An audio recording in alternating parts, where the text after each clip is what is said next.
नमस्कार, आपका स्वागत है स्टैंडर्ड्स वॉच के 29वें संस्करण में। मैं हूं आपका होस्ट कुंदन गिरी। इंडस्ट्रियल ऑटोमेशन के दौर में रोबोटिक सेक्टर भारत के मैन्युफैक्चरिंग लैंडस्केप को नई दिशा दे रहा है। साथ ही इनोवेशन, प्रिसीजन और इंटेलिजेंट मैन्युफैक्चरिंग के नए आयाम स्थापित कर रहा है।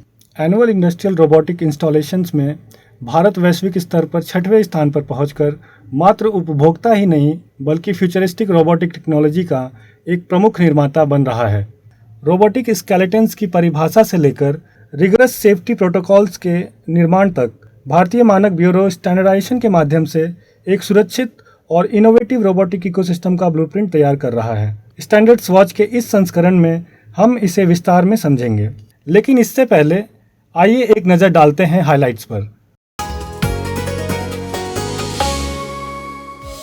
अहमदाबाद शाखा कार्यालय द्वारा 3 फरवरी 2026 को MS रॉयल बेवरेजेस में search and seizure operation, fake ISI marked package drinking water bottle के 1401 कार्टन जब्त।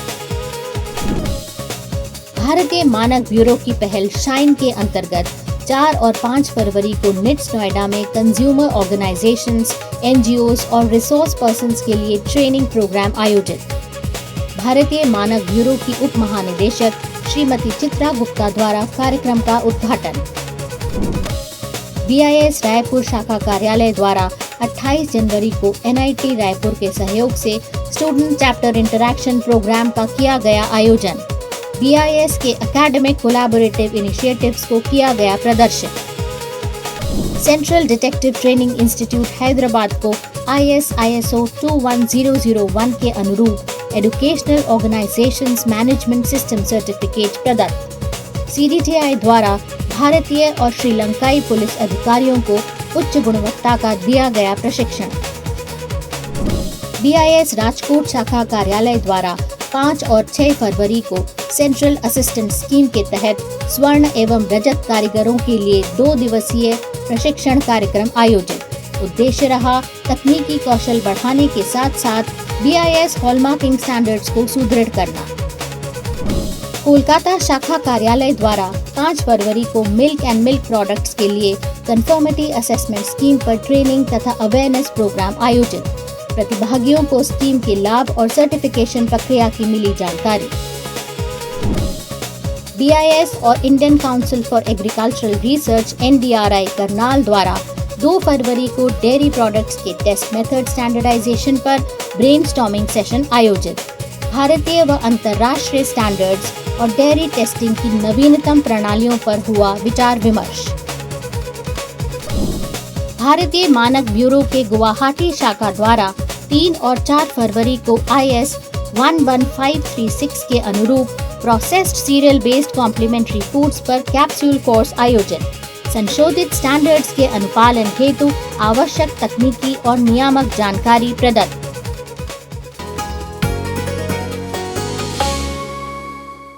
आज के इवॉल्विंग मॉडर्न वर्कस्पेस में रोबोटिक्स एक अहम भूमिका निभाता है।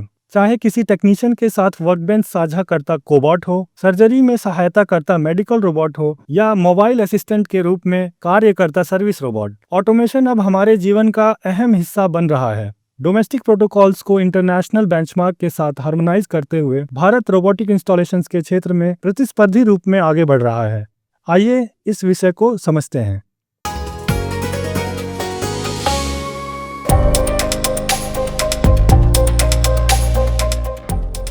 रोबोटिक सेक्टर आज के टेक्नोलॉजिकल एडवांसमेंट में बहुत अहम है तथा भारत के इंडस्ट्रियल ट्रांसफॉर्मेशन का अभिन्न हिस्सा बन चुका है। फोर्थ इंडस्ट्रियल रेवोल्यूशन का एक महत्वपूर्ण पहलू AI, IoT और रोबोटिक्स जैसी डिजिटल टेक्नोलॉजीज का मैन्युफैक्चरिंग और इंडस्ट्री में समावेश है। इंटरनेशनल फेडरेशन ऑफ रोबोटिक्स की रिपोर्ट के अनुसार भारत ने एनुअल इंडस्ट्रियल रोबोट इंस्टॉलेशंस में वैश्विक रैंकिंग में 6वां स्थान प्राप्त कर एक नवीनतम कीर्तिमान स्थापित किया है।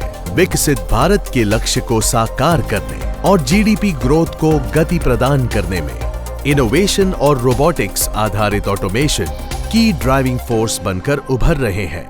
भारतीय मानक bureau ministry of electronics and information technology के साथ मिलकर मेक इन इंडिया और मेक फॉर द वर्ल्ड के राष्ट्रीय विजन को साकार करने में निरंतर कार्यरत है। BIS की industrial automation systems and robotics sectional committee ये सुनिश्चित कर रही है कि भारत में निर्मित हर रोबोट उच्चतम क्वालिटी बेंचमार्क्स पर खरा उतरे। भारतीय मानक ब्यूरो ने इंडस्ट्रियल और सर्विस सेक्टर, कोलैबोरेटिव रोबोट्स तथा परफॉर्मेंस एवं टेस्ट मेथड से संबंधित महत्वपूर्ण स्टैंडर्ड्स निर्धारित किए हैं, जो भारत के रोबोटिक्स इकोसिस्टम को आगे बढ़ाने में महत्वपूर्ण सिद्ध होंगे।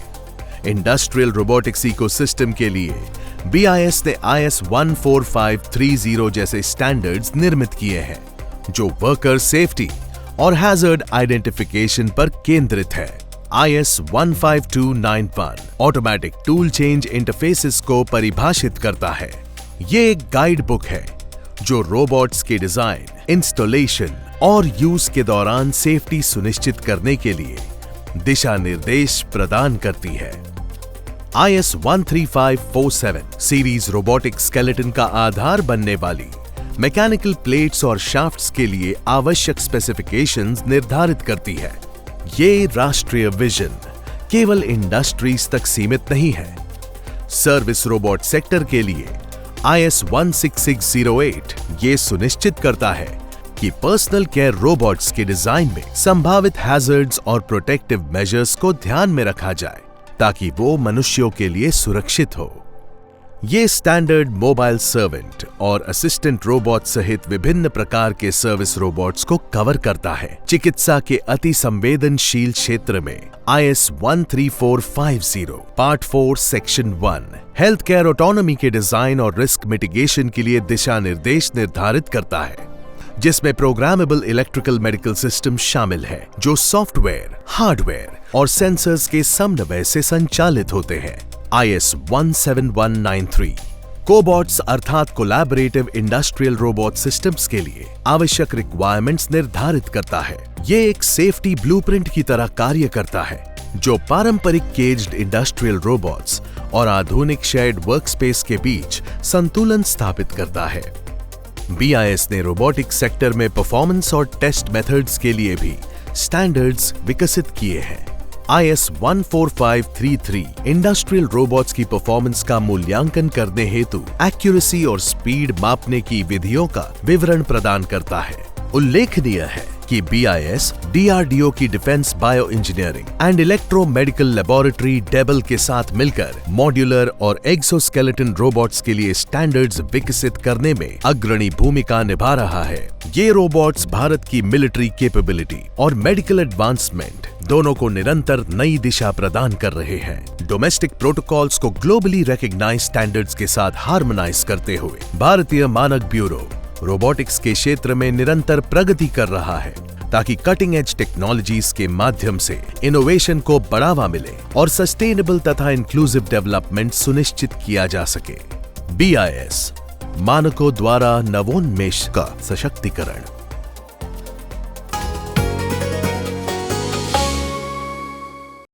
यह स्पष्ट है कि BIS स्टैंडर्ड्स एक सुरक्षित, स्मार्ट और सस्टेनेबल भविष्य का आधार हैं। BIS की PGD 18 सेक्शनल कमेटी आधुनिक फैक्ट्रीज और रोबोटिक सिस्टम्स के स्टैंडर्डाइजेशन फ्रेमवर्क द्वारा एक प्रगतिशील राष्ट्र के निर्माण में तत्पर है। इसे विस्तार में जानने के लिए हमारे साथ हैं श्री मनोज बेलगांवकर, जो PGD 18 industrial automation systems and robotic sectional committee BIS के चेयरपर्सन हैं तथा सीमेंस इंडिया लिमिटेड में जनरल मैनेजर भी हैं। साथ ही हैं श्री युवराज नितिन, जो radiation medicine centre Bhabha atomic research centre में साइंटिस्ट F के पद पर हैं। आइए देखते हैं हमारा विशेष segment standard stock. Standard stock में आपका स्वागत है। आज हमारे साथ हैं श्री मनोज बेलगांवकर। आप PGD 18 industrial automation systems and robotics sectional committee BIS के चेयरपर्सन हैं और सीमेंस में जनरल मैनेजर के रूप में काम करते हैं। साथ ही है श्री युवराज नितिन, जो रेडिएशन मेडिसिन सेंटर BARC में कार्यरत हैं। तो मेरा पहला सवाल है कि PGD 18 BIS के चेयरमैन के रूप में आज भारत में रोबोटिक स्टैंडर्ड्स की स्थिति क्या है? उदाहरण के तौर पर फैक्ट्री रोबोट्स या घरों में उपयोग होने वाले हेल्पर रोबोट्स की क्या स्थिति है? BIS के पास टर्मिनोलॉजी स्टैंडर्ड्स जैसे IS 14662 है, जो इंडस्ट्रियल रोबोट्स, सर्विस रोबोट्स और मेडिकल रोबोट्स को विभिन्न श्रेणियों में परिभाषित करते हैं। हमारी PGD 18 कमेटी नियमित रूप से इंडस्ट्री एक्सपर्ट्स के साथ संवाद करती है। हम सेमिनार्स आयोजित करते हैं। साथ ही इन स्टैंडर्ड्स के विकास हेतु हम ISO कमिटीज में भी भाग लेते हैं। अभी हम safe human robot team work के लिए विशेष गाइडलाइंस का ड्राफ्ट तैयार कर रहे हैं। इसी तरह हम इन स्टैंडर्ड्स को डिफाइन करते हैं और ये कार्य निरंतर जारी रहता है। BARC में जहां न्यूक्लियर टेक्नोलॉजी और रेडिएशन मेडिसिन का विशेष अनुभव है, हजार्डस जॉब्स में रोबोटिक स्टैंडर्डाइजेशन की क्या भूमिका है? वैसे बार्क और विशेष रूप से रेडिएशन मेडिसिन सेंटर में हम कई एप्लीकेशंस में रोबोट्स को डिप्लॉय कर रहे हैं। इनमें फार्मास्यूटिकल्स डिस्पेंसिंग और रेडियो फार्मास्यूटिकल सिंथेसिस जैसी कोलैबोरेटिव एप्लीकेशंस भी शामिल हैं। तो एप्लीकेशंस में प्रिसिशन और सेफ्टी अत्यंत महत्वपूर्ण है, क्योंकि किसी भी दुर्घटना से रेडियो एक्टिव कंटैमिनेशन हो सकता है। ऐसी स्थिति में उस स्थान का उपयोग कई घंटों तक बाधित हो सकता है। तो इसीलिए स्टैंडर्ड्स और सेफ्टी प्रोटोकॉल्स का पालन क्रिटिकल एक्सीडेंट्स को रोकने और रिलायबिलिटी सुनिश्चित करने के लिए बहुत ज्यादा आवश्यक हो गया है। और इससे एनवायरनमेंट के साथ साथ ह्यूमन सेफ्टी भी सुनिश्चित होती है, ताकि सभी सुरक्षित रह सके। और PGD 18 committee nuclear digital ecosystems तथा इंडस्ट्रियल और सर्विस रोबोट्स की सेफ्टी हेतु कार्यरत है। तो ये सभी सेफ्टी स्टैंडर्ड्स ये सुनिश्चित करते हैं कि रोबोट्स निर्धारित सेफ्टी प्रोटोकॉल्स का पालन करें और वर्कप्लेस सुरक्षित बना रहे। तो स्टैंडर्डाइजेशन किस प्रकार हेल्थ, फार्मिंग और डिफेंस जैसे व्यापक प्रभाव वाले क्षेत्रों में रोबोटिक्स को सुदृढ़ बनाता है? भारत में रोबोट से सर्वाधिक लाभ 3Ds, डल, डर्टी और डेंजरस स्थितियों में अपेक्षित है। उदाहरण के रूप में हेल्थ केयर में एक्सोस्केलेटन सपोर्ट सिस्टम्स और रोबोटिक आर्म्स के माध्यम से वे बुजुर्गों की सहायता करते हैं तथा सर्जरीज में सहयोग प्रदान करते हैं। एग्रीकल्चर में जहां लेबर की कमी है और कार्य रेपिटेटिव या डल होते हैं, वहां रोबोट्स प्रभावी सिद्ध हो रहे हैं। डिफेंस क्षेत्र में बॉम्ब डिस्पोजल, सियाचिन ग्लेशियर जैसी अत्यंत ठंडी और चुनौतीपूर्ण परिस्थितियों तथा सर्विलेंस और बॉर्डर पेट्रोल में रोबोट्स की महत्वपूर्ण भूमिका है, जहां इंसानों के लिए कार्य करना कठिन या लगभग असंभव होता है। ऐसे हार्श एनवायरनमेंट्स में रोबोटिक्स आवश्यक सहयोग प्रदान करती है। भविष्य में इन क्रिटिकल परिस्थितियों में रोबोटिक्स की भूमिका और अधिक सुदृढ़ होगी। आम नागरिकों के लिए रोबोट स्टैंडर्ड्स का क्या महत्व है और ये स्टैंडर्ड्स हमारी जिंदगी को कैसे सुरक्षित रखते हैं? तो हम स्टैंडर्ड्स को रोबोट्स के लिए ट्रैफिक रूल्स मान सकते हैं। ये अलग अलग तरह से कैसे मदद करता है, मैं एक उदाहरण दे सकता हूँ। तो जब रोबोट्स को सेफ्टी प्रोटोकॉल्स और स्टैंडर्ड्स के अनुसार बनाया जाता है, तो दुर्घटनाओं की संभावनाएं कम हो जाती, तो रोबोट्स और भरोसेमंद हो जाते हैं। और जब हम ये स्टैंडर्ड्स अपने मैन्युफैक्चरिंग प्रैक्टिसेस में शामिल करते हैं, तो जो भी रोबोट पार्ट्स या रोबोट्स हम बना रहे हैं वो वैश्विक स्तर पर भी स्वीकार्य होते हैं। तो ये बहुत ज़रूरी है। तो स्टैंडर्ड्स का पालन न करने पर घर में उपयोग होने वाला क्लीनिंग रोबोट बार बार खराब हो सकता है या फिर इंडस्ट्रियल स्तर पर दुर्घटनाएं हो सकती है। तो इसीलिए सेफ्टी स्टैंडर्ड्स का पालन अत्यंत आवश्यक होता है। BIS के अगले स्टैंडर्ड्स वर्जन में रोबोट्स के लिए क्या नए प्रावधान शामिल हैं? आप AI और कोलैबोरेटिव रोबोट्स के बारे में क्या कहना चाहेंगे?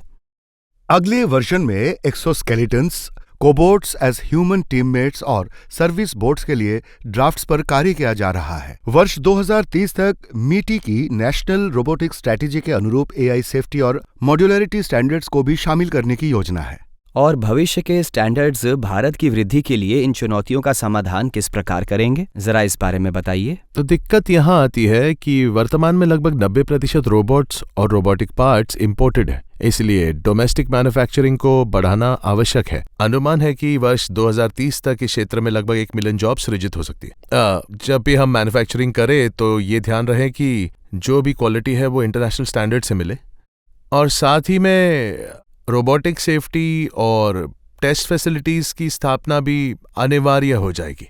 और हाँ, रोबोट रिसर्च पे फंडिंग और डेवलपमेंट पे एक मैंडेट होना चाहिए जिससे सब्सिडीज मिल सके, और इस तरह की प्रगति इस क्षेत्र में होनी चाहिए। स्टैंडर्ड स्टॉक में आने के लिए धन्यवाद। आशा है कि ये महत्वपूर्ण विचार भारत में रोबोटिक स्टैंडर्डाइजेशन को आगे बढ़ाने में सहायक सिद्ध होंगे। अब समय है हमारे विशेष सेगमेंट का, जहां हम नवीनतम प्रयासों और टेक्निकल कमेटी के माध्यम से जानेंगे कि किस प्रकार भारतीय मानक ब्यूरो समाज की आवश्यकताओं के अनुरूप नए स्टैंडर्ड्स का निर्माण करता है। आइए देखते हैं स्टैंडर्ड्स इन मेकिंग।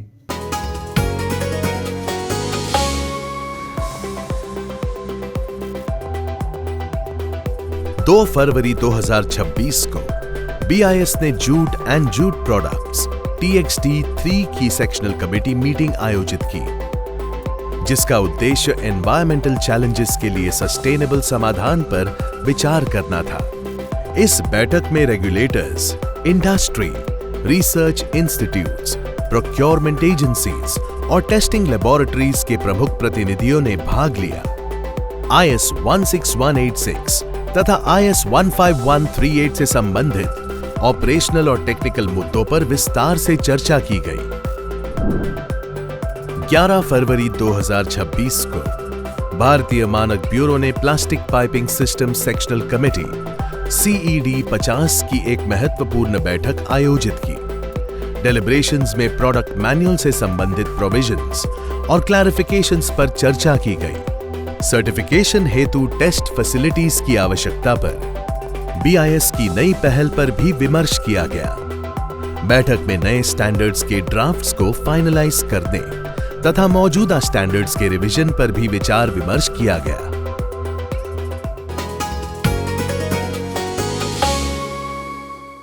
जाने से पहले एक छोटा सा रिमाइंडर, यदि किसी भी उत्पाद की गुणवत्ता या प्रामाणिकता को लेकर आपको संदेह हो तो BIS केयर ऐप डाउनलोड कर तुरंत जानकारी प्राप्त करें। BIS केयर ऐप एक मजबूत यूजर बेस के साथ क्वालिटी कॉन्शियस समाज के निर्माण में योगदान दे रहा है।